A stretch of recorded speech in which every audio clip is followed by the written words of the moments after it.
or we'll take the same three vectors we had before, the ones that we keep using, u, v, and w as 1, 2, 3, 4, 5, 6, 7, 8, 9. We want to check if they're linearly dependent, and more than that, if they are linearly dependent, to actually give one of them as a linear combination of some of the others. So when I put them in the matrix, this is the variation I mentioned.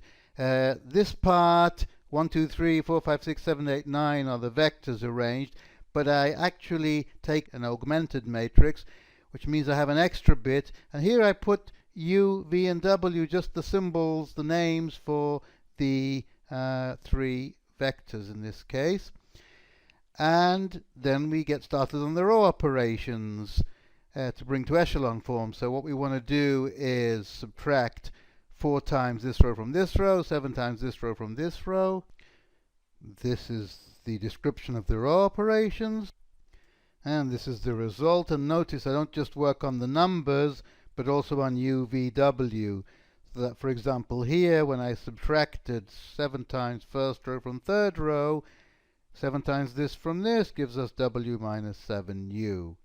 Next, I'm going to get a 0 here by noticing that twice this makes it minus 6 something, so I can subtract twice the second row from the third row. And if we do that,